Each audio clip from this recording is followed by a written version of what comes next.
டெல்லியில ஒரு மிகப்பெரிய அரசியல் மாற்றம் வந்து நடக்க போகுது. குறிப்பா என்னன்னா, அரவிந்த் கெஜ்ரிவால் ரிலீஸ் ஆனதுக்கு அப்புறம் இன்னும் 2 நாள்ல என்னோட பதவியை வந்து ராஜினாமா பண்ண போறேன் அப்படின்னு சொல்லியிருக்காரு.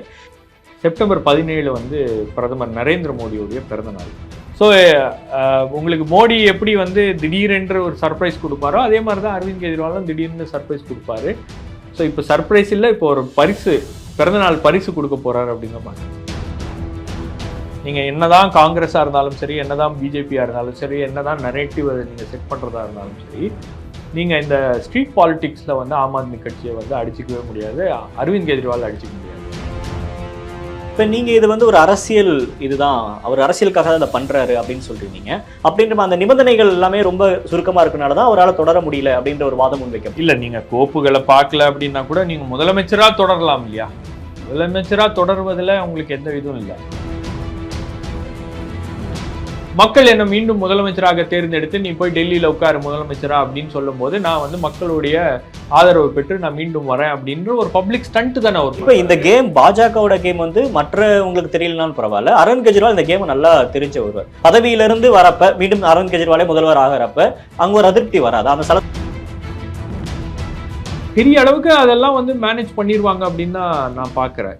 ஏன்னா உங்களுக்கு அரவிந்த் கெஜ்ரிவாலை வந்து நீங்கள் இந்த எலக்டோரல் பாலிடிக்ஸில், இந்த ஸ்டண்ட் பாலிடிக்ஸ்லாம் வந்து அவர் அடிச்சுக்கிறதுக்கு ஆளே கிடையாது. பெரிய அளவான அதிருப்தி வாக்குகள் வந்து அதிருப்தி வந்து ஆம் ஆத்மி பார்ட்டி மேல வந்து டெல்லியில இருக்கு. நிறைய விஷயங்கள் வந்து அவங்க இது பண்றாங்க. அப்ப அதையெல்லாம் தவிர்க்கிறதுக்காக அதிருப்தி இருக்கு. நெக்ஸ்ட் மந்தே வந்து எலெக்ஷனை கொண்டு வந்து அதுதானே அரசியல், அதுதானே அவர் பிரியம் பண்றாரு. அவருக்கான ஓட் பேங்க்கு தேவையான விஷயங்கள் எல்லாத்தையும் வந்து அவர் பண்ணி கொடுத்துருக்காரு. இன்னைக்கு கூட நீங்க டெல்லியில போங்க, ஸ்கூல்ஸ் வந்து இந்த அளவுக்கு சூப்பரா இருக்கு அப்படின்னு, கவர்மெண்ட் ஸ்கூல்ஸ் வந்து ரொம்ப நல்லா இருக்கு அப்படின்னு சொல்றதுக்கு காரணம் அரவிந்த் கெஜ்ரிவால் தான் பண்ணாரு. இப்ப இந்த அளவுக்கு அவர் ஊழல் செஞ்சிருக்காரு, அவங்க கேபினெட்ல இருக்க எல்லாரும் வந்து ஊழல் கரைப்படைந்தவர்கள் அப்படின்ற அந்த குற்றச்சாட்டு ஈடுபடலை. அதுதான் அந்த குற்றச்சாட்டுகள்லாம் இவங்க வந்து தொடர்ந்து பிஜேபி அதை கிரியேட் பண்றாங்க, அதை தொடர்ந்து பேசிக்கிட்டே இருக்காங்க. பட் அது கிரவுண்ட்ல வந்து பெரிய அளவுக்கு வந்து அது எடுபடல. நீங்க திடீரென்று பாஜக அலுவலகத்துக்கு முன்பு உட்கார்ந்து அரவிந்த் கெஜ்ரிவால் போராட்டம் பண்ணுவார், இதெல்லாம் பண்ணுவார் அவர். ஆமாமா. இப்ப முதலமைச்சரா இல்லைன்னும் போது அவர் அப்படிதான் மக்கள் மத்தியில அந்த கவனத்தை பெறணும் அப்படின்னா அவரால் வந்து ரொம்ப சிறப்பா செய்ய முடிஞ்ச வேலை என்னன்னா, களத்துல இறங்கி ஸ்ட்ரீட்ல இறங்கி எந்த முதலமைச்சருமே பண்ணாத விஷயங்கள்லாம் அவர் பண்ணுவார்.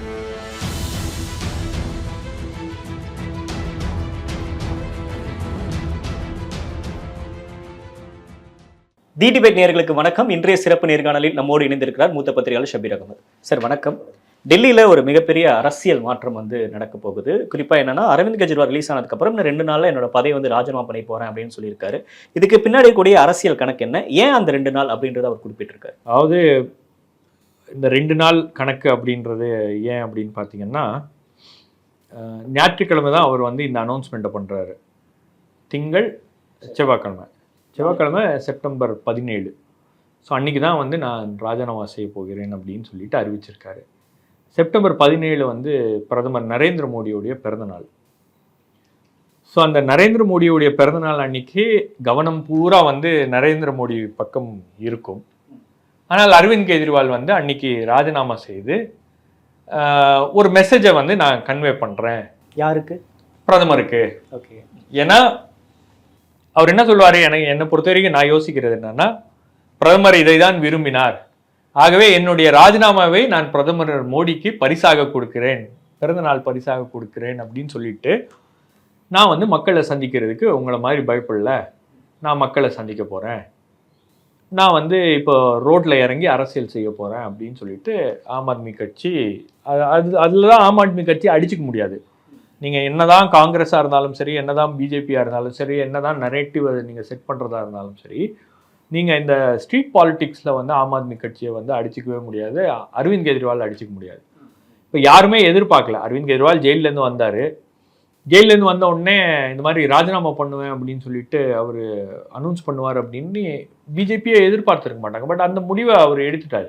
காரணம் என்னன்னா, உங்களுக்கு பிப்ரவரி மாதம் தேர்தல் வந்து எலெக்ஷன் வருது. ஆனால் இந்த தேர்தல் வந்து மகாராஷ்டிரா, ஜார்க்கண்டோட சேர்த்து நடத்தணும் அப்படின்றது இவங்க கோரிக்கையாக இருக்குது. இப்போ பாஜகவுடைய கவனம் எல்லாம் வந்து மகாராஷ்டிரா, ஜார்க்கண்ட் தேர்தல் நடக்கும்போது எதன் மீது இருக்கும்? அந்த 2 மாநிலங்கள் மேல இந்த தான் 2 கவனம். மாநிலங்கள், குறிப்பாக மகாராஷ்டிரா பிஜேபிக்கு இருக்கிறதுலே ஒரு பெரிய சேலஞ்சிங்கான ஒரு இது. அதுக்கு முன்னாடி 2 மாநிலத்துல தேர்தல் நடந்து முடிந்து நடக்க போகிறது. ஒன்று வந்து ஹரியானா, இன்னொன்று வந்து ஜம்மு அண்ட் காஷ்மீர்.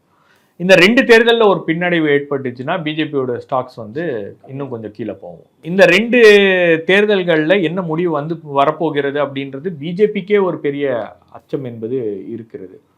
ஸோ இந்த டைமிங்கை வந்து பார்த்து அரவிந்த் கெஜ்ரிவால் வந்து இந்த மூவை பண்ணுறாரு. மகாராஷ்டிராவோட தேர்தல் இது வந்துச்சுன்னா அவங்க கவனம் பூரா மகாராஷ்டிரா மேலே இருக்கும். நமக்கு டெல்லியில் நாம் வந்து மீண்டும் ஆட்சியை பிடித்து விடலாம் அப்படின்ற ஒரு எண்ணம். பாஜகவுக்கு அதிருப்தி இருக்கக்கூடியதை இவர் பயன்படுத்திக்கிறாருன்னு பார்க்கணும். சரி, உங்களுக்கு ஒரு பப்ளிக் சிம்பத்தி இன்னைக்கு உருவாயிருச்சு.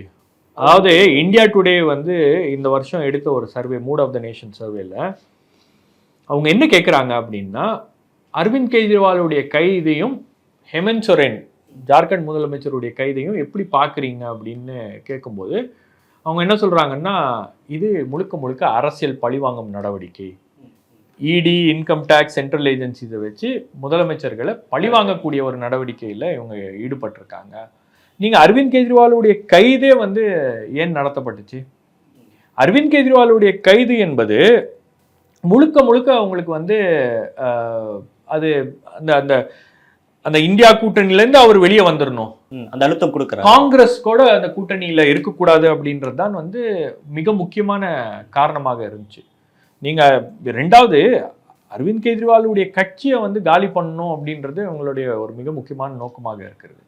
எந்தெந்த ஆஸ்பெக்ட்ஸில் வந்து இன்னைக்கு ஆம் ஆத்மி கட்சி ஸ்ட்ராங்காக இருக்குது அப்படின்னு பார்த்தீங்கன்னா, ஆம் ஆத்மி கட்சி ஊழலுக்கு எதிரான ஒரு கட்சி அப்படின்றத மக்கள் இன்னும் நம்புகிறாங்க. ஊழலில் இவங்க வந்து பெரிய அளவுக்கு ஈடுபட மாட்டாங்க, இவங்களுக்கும் ஊழலுக்கும் சம்மந்தம் இல்லை அப்படின்ற அளவுக்குலாம் வந்து ஒரு பிம்பம் என்பது கட்டமைக்கப்பட்டிருக்கு. அந்த கவர்மெண்ட்டில் ஊழல் நடந்திருக்கா இல்லையா அப்படின்றது பெரிய அளவுக்கு எதுவும் பெரிய புகார்கள்லாம் வரல. இந்த லிக்கர் பாலிசி மட்டும்தான். இந்த லிக்கர் பாலிசி கேஸும் கூட உங்களுக்கு பார்த்தீங்கன்னா ஒரு ஜோடிக்கப்பட்ட கேஸாக தான் இருக்கிறது அப்படின்றது தான் வந்து ஆப்போசிஷனில் இருக்கக்கூடிய எல்லாரும் முன்வைக்கக்கூடிய குற்றச்சாட்டு. ஸோ அதனால் அரவிந்த் கெஜ்ரிவால் ஊழல்வாதி, மணிஷ் சிசோதியா ஊழல்வாதி, அரவிந்த் கெஜ்ரிவால் கேபினெட்ல இருக்கக்கூடிய பல அமைச்சர்கள் ஊழலில் ஈடுபட்டிருக்கிறார்கள் அப்படின்ற அந்த பிம்பத்தை கட்டமைக்க வேண்டும் என்றதுக்காக தான் இவர்கள்லாம் வந்து கைது செஞ்சிருக்காங்க. கைது செஞ்சு அந்த நெரேட்டிவை வந்து கிரியேட் பண்ணணும்னு பார்க்குறாங்க. பட் பிஜேபி அதில் முழுமையாக அந்த நெரேட்டிவ் அவங்களால கிரியேட் பண்ண முடிஞ்சிருக்கா அப்படின்னா, இப்போ நீங்கள் இது வந்து ஒரு அரசியல் இதுதான், அவர் அரசியலுக்காக தான் அதை பண்ணுறாரு அப்படின்னு சொல்லியிருந்தீங்க. ஆனால் அந்த பெயில் கண்டிஷன்ஸ் எல்லாம் பார்க்குறப்ப இதுக்கு முன்னாடி நிறைய தலைவர்கள் உள்ளே இருந்திருக்காங்க, வெளியே வந்ததுக்கப்புறம் அவங்களால சுதந்திரமாக செயல்பட முடிஞ்சு. ஆனால் இப்போ நீங்கள் கோப்புகளை பார்க்கக்கூடாது, எதுக்கு போகக்கூடாது அப்படின்ற அந்த நிபந்தனைகள் எல்லாமே ரொம்ப சுருக்கமாக இருக்கனால தான் அவரால் தொடர முடியல அப்படின்ற ஒரு வாதம் முன்வைக்கும். இல்லை, நீங்கள் கோப்புகளை பார்க்கல அப்படின்னா கூட நீங்கள் முதலமைச்சராக தொடரலாம் இல்லையா? முதலமைச்சராக தொடர்வதில் உங்களுக்கு எந்த இதுவும் இல்லை. கோப்புகளை பார்க்கக்கூடாது, அந்த கோப்புகளை கையெழுத்து போடக்கூடாது அப்படின்றது. இந்த நிபந்தனைகளை எப்படி பார்க்குறீங்க? இல்லை, அதான் சொல்கிறேன், அந்த நிபந்தனைகள்லாம் வச்சுக்கிட்டு நம்மளால இயங்க முடியாது அப்படின்றது ஒரு காரணமாக கூட இருக்கலாம். பட் அரவிந்த் கெஜ்ரிவாலுடைய பொலிட்டிக்கல் ஸ்டண்ட் இருக்கு இல்லையா? நீங்கள் அந்த பக்கம் வந்து நான் ரிசைன் பண்ணிட்டு வேற ஒரு முதலமைச்சர் வந்து என்னுடைய இடத்துல இருப்பாங்க, நான் தானே செயல்படக்கூடாது. ஆம் ஆத்மி கட்சியில் வேற ஒரு தலைவர் வந்து முதலமைச்சராக இருப்பாங்க, நான் வந்து மக்கள்கிட்ட போகிறேன், மக்கள் என்ன மீண்டும் முதலமைச்சராக தேர்ந்தெடுத்து நீ போய் டெல்லியில் உட்காரு முதலமைச்சரா அப்படின்னு சொல்லும் போது நான் வந்து மக்களுடைய ஆதரவு பெற்று நான் மீண்டும் வரேன் அப்படின்ற ஒரு பப்ளிக் ஸ்டண்ட் தானே ஒரு. இப்போ இந்த கேம் பாஜகவோட கேம் வந்து மற்றவங்களுக்கு தெரியலனாலும் பரவாயில்ல, அரவிந்த் கெஜ்ரிவால் இந்த கேமை நல்லா தெரிஞ்ச ஒருவர்.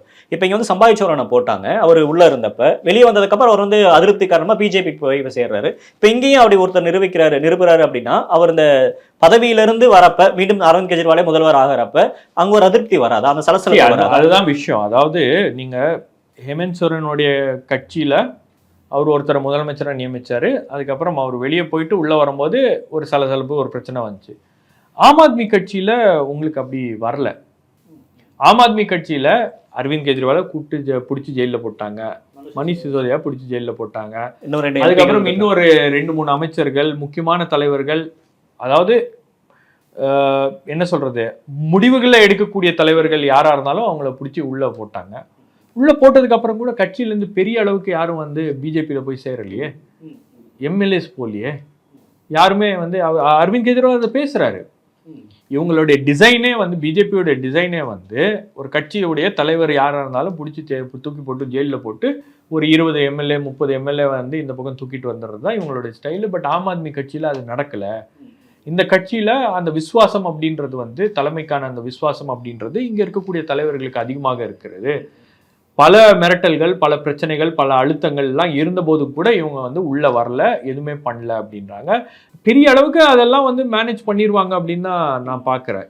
ஏன்னா உங்களுக்கு அரவிந்த் கெஜ்ரிவாலை வந்து நீங்க இந்த எலக்டோரல் பாலிடிக்ஸ்ல, இந்த ஸ்டண்ட் பாலிடிக்ஸ்ல எல்லாம் வந்து அவர் அடிச்சுக்கிறதுக்கு ஆளே கிடையாது. அதெல்லாம் வந்து இன்னைக்கு அவருக்கு வந்து அந்த பப்ளிக் பல்ஸ் அவருக்கு நல்லா தெரிஞ்சிருக்கு. அது என்ன காரணம் அப்படின்னு தெரியல. அந்த பப்ளிக் பல்ஸை வந்து டக்குன்னு ரீட் பண்ணி அதுக்கு ரியாக்ட் பண்ணி ஒரு அரசியல் நடவடிக்கைகள்ல தைரியமா இறங்குறதுல அரவிந்த் கெஜ்ரிவால். ஆனா பாஜக என்ன சொல்றாங்க அப்படின்னா பெரிய அளவான அதிருப்தி வந்து ஆம் ஆத்மி பார்ட்டி மேல வந்து டெல்லியில இருக்கு.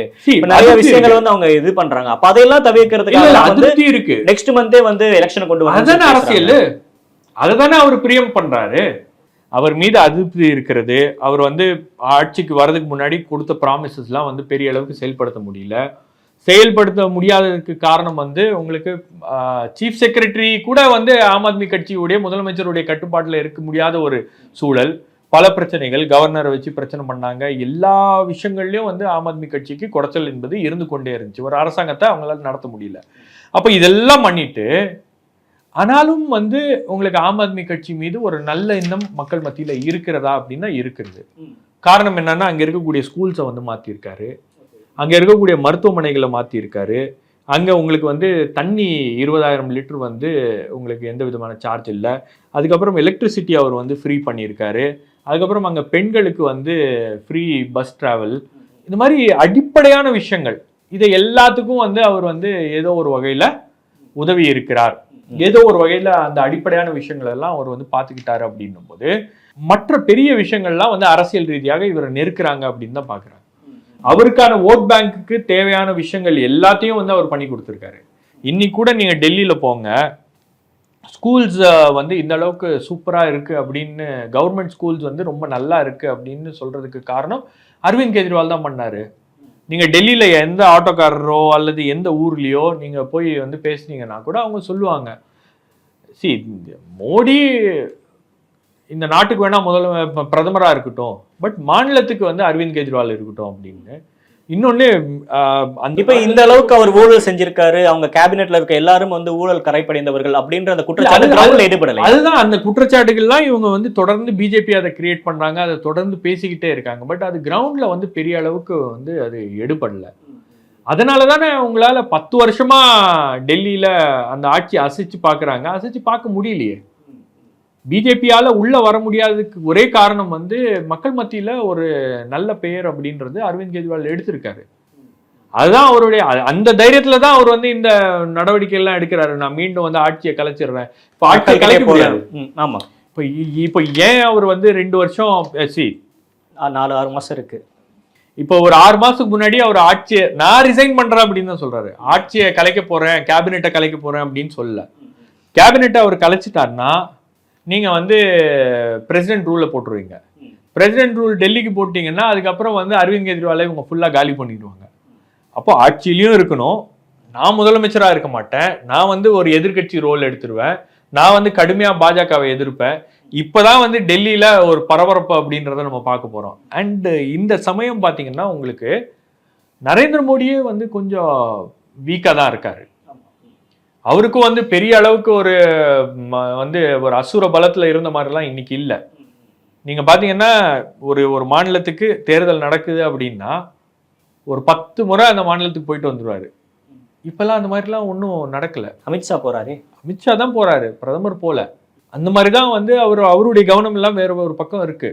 அப்போ இப்போ கொஞ்சம் அரவிந்த் கெஜ்ரிவால் இறங்கி கொஞ்சம் தெருவில் இறங்கி இன்னும் கொஞ்சம் நிறைய டிராமா, இன்னும் கொஞ்சம் நிறைய பிரச்சனை இருக்கும். நீங்க திடீரென்று பாஜக அலுவலகத்துக்கு முன்பு உட்கார்ந்து அரவிந்த் கெஜ்ரிவால் போராட்டம் பண்ணுவார், இதெல்லாம் பண்ணுவார் அவர். ஆமாமா, இப்ப முதலமைச்சரா இல்லைன்னும் போது அவர் அப்படித்தானே மக்கள் மத்தியில அந்த கவனத்தை பெறணும். அப்படின்னா அவரால் வந்து ரொம்ப சிறப்பா செய்ய முடிஞ்ச வேலை என்னன்னா களத்துல இறங்கி ஸ்ட்ரீட்ல இறங்கி எந்த முதலமைச்சருமே பண்ணாத விஷயங்கள்லாம் அவர் பண்ணுவார். அதுதான் அரவிந்த் கெஜ்ரிவாலுடைய ஸ்பெஷாலிட்டி, ஒரு பாலிடிக்ஸோடைய ஸ்பெஷாலிட்டி. கிரவுண்ட்லேருந்து வந்த ஆளுன்னும் போது மீண்டும் அந்த கிரவுண்டுக்கு போய் என்ன விஷயத்த தொடங்கணுமோ அதே விஷயத்த மறுபடியும் பண்றதுல அவருக்கு எந்த இப்ப விதமான இந்த ஒரு விவகாரம் வந்து ஆம் ஆத்மிக்கு கை கொடுக்கும் அப்படின்னு நீங்க சொல்றீங்க. இதை இந்தியா கூட்டணி எப்படி பார்ப்பாங்க? காங்கிரஸ் எப்படி இந்த பிரச்சனை அட்ரஸ் பண்ணுவாங்க? அது டெல்லிக்கு நடக்கக்கூடிய தேர்தல் அப்படின்னும் போது ஒரு கூட்டணி ஏற்படுதா இல்லையா அப்படின்னு பார்ப்பாங்க. டெல்லியில வந்து காங்கிரஸ் மீண்டும் வந்து உள்ள வரணும்னு ட்ரை பண்றாங்க. பட் பெரிய அளவுக்கு அவங்களால வந்து பண்றதுக்கு இது இல்லை, ஃபேஸஸ் இல்லை. ஹரியானாவிலேயே வந்து உங்களுக்கு ஆம் ஆத்மி கட்சியோட கூட்டணி வேண்டாம் அப்படின்னு தான் வந்து காங்கிரஸ் கட்சியினர் சொல்றாங்க. ஏன்னா நாம ஏன் அவரை வளர்த்து விடணும் அப்படின்னு. எந்தெந்த இடத்துலலாம் காங்கிரஸ் வீக் ஆகுதோ அந்தந்த இடத்துல ஆம் ஆத்மி கட்சி வளருது அப்படின்றது தான் வந்து இருக்கக்கூடிய ட்ரெண்டு. அப்போ அதை எல்லாத்தையும் அரெஸ்ட் பண்ணணும் அப்படின்னு தான் பார்க்குறாங்க. ஸோ ஆம் ஆத்மி கட்சிக்கு எனக்கு தெரிஞ்சு காங்கிரஸ் வந்து பெரிய அளவுக்கு சப்போர்ட் பண்ண மாட்டாங்க. இப்போ அவர் ரிசைன் பண்ணிட்டாரு அப்படின்னா கூட பிஜேபியும் அவரை போட்டு டார்கெட் பண்ணும், காங்கிரஸும் அவரை போட்டு டார்கெட் பண்ணும். அரவிந்த் கெஜ்ரிவாலுக்கு அதுதான் வந்து தேவை. தன்னை வந்து யாராச்சும் எதிர்த்துட்டே இருக்கணும் அப்படின்றது வந்து லைம்லைட்ல அவர் இருந்துகிட்டே அவர் வந்து அரசியல் செய்யணும் அப்படின்றது தான். ஸோ உங்களுக்கு மோடி எப்படி வந்து திடீரென்று ஒரு சர்ப்ரைஸ் கொடுப்பாரோ அதே மாதிரி தான் அரவிந்த் கெஜ்ரிவாலும் திடீர்னு சர்ப்ரைஸ் கொடுப்பாரு.